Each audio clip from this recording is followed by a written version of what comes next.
Can meditation actually rewire the brain?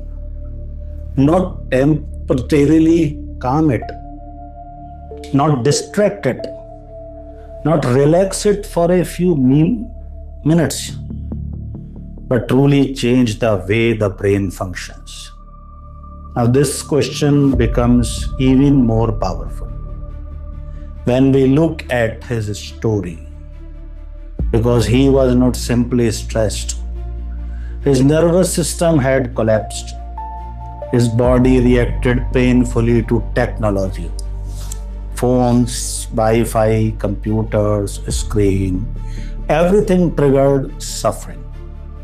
And after years of pain, his nervous system had become deeply conditioned to survival. Now this is important.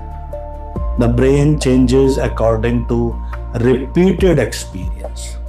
This is called neuroplasticity. Whatever you repeatedly think, feel, fear, practice, or emotionally experience, the brain strengthens. Now, if stress repeats daily, the brain wires stress more deeply. If fear repeats, fear pathways strengthen. If anxiety repeats, the nervous system learns anxiety automatically. And eventually, the body itself starts predicting survival. Now think about modern life. Most people repeatedly rehearse overthinking, urgency, fear, stress, emotional pressures, again and again and again. Now over time, the brain becomes wired for survival mode, and many people no longer know how to feel internally safe. Now, this is where meditation becomes fascinating, because deep meditation interrupts automatic patterns. It interrupts the constant emotional rehearsal of survival. Now, he began meditating daily, not because he fully understood what would happen, but because nothing else had worked. And slowly, something started changing. At first, small moments of relief appeared, tiny periods without pain. Now, for someone trapped in chronic suffering, even 10 minutes of relief can feel revolutionary, because the nervous system finally experiences a different state. Now, this is critical. The body learns through experience, not through information alone.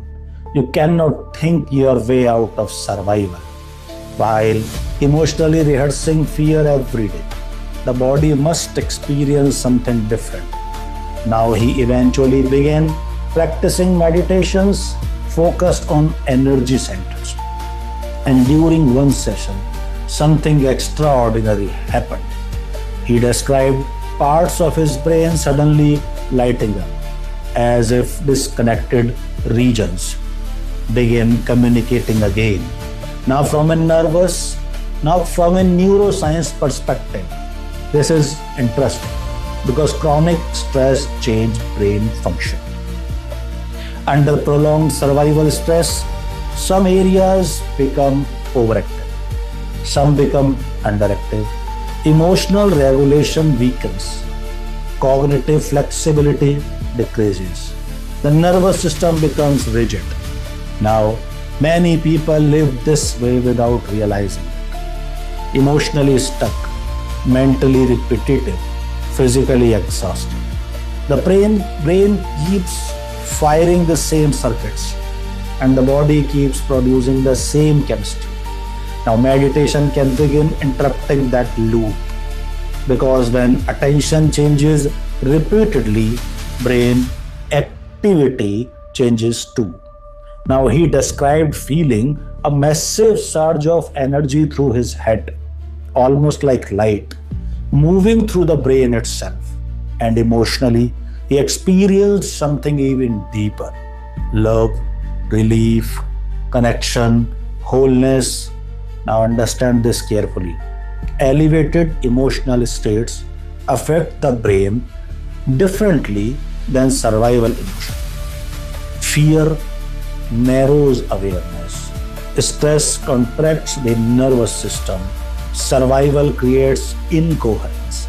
But elevated emotions create integration. Now, the different regions of the brain begin synchronizing. Communication improves, coherence increases, the nervous system shifts out of emergency mode. Now, this is why meditation is not simply relaxation done deeply. It becomes neurological training. Now, he kept practicing daily, and something remarkable happened. His pain-free periods became longer, 10 minutes, 30 minutes, hours. Now the brain was learning something new: safety, regulation, calmness, presence. Now this is how rewiring actually works. Not through one dramatic moment, but through repeated internal experiences. The brain gradually learns this state is safe too. Now eventually he did something psychologically powerful. Instead of avoiding technology, he meditated around it. Now think about the significance of this. For years, his nervous system had associated technology with danger. Now he was introducing a completely different emotional experience into the same environment. Safety instead of fear, presence instead of panic, coherence instead of collapse. Now slowly, the old neurological association weakened and the new one strengthened. Now this is very similar to how emotional conditioning works in all humans. If someone repeatedly experiences rejection, their nervous system starts expecting rejection. If someone repeatedly experiences stress, their body starts expecting stress. Now eventually, those emotional patterns become automatic. But the opposite is also true. Repeated experiences of safety can recondition the nervous system too. Repeated elevated emotions can rewire emotional expectation.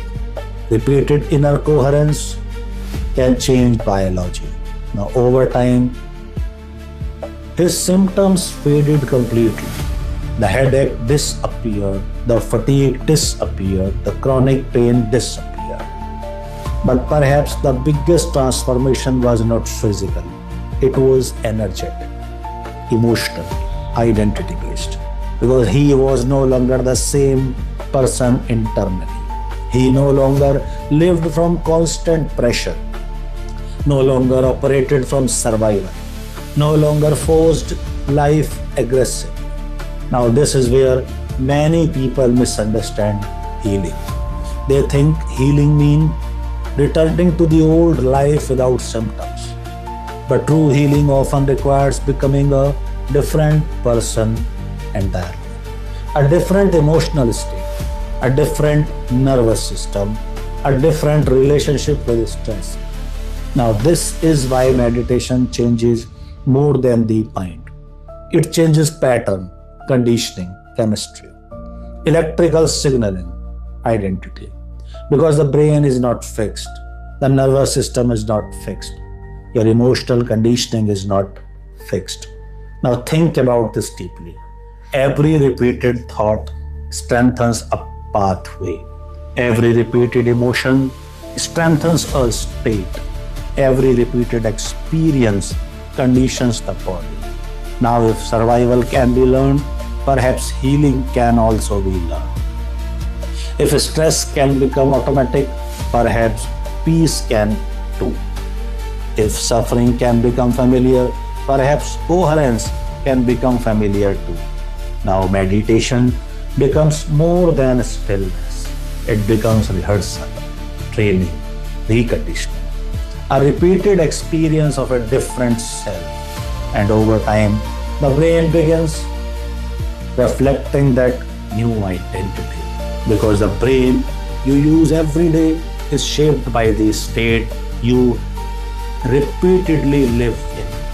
And that means change is possible.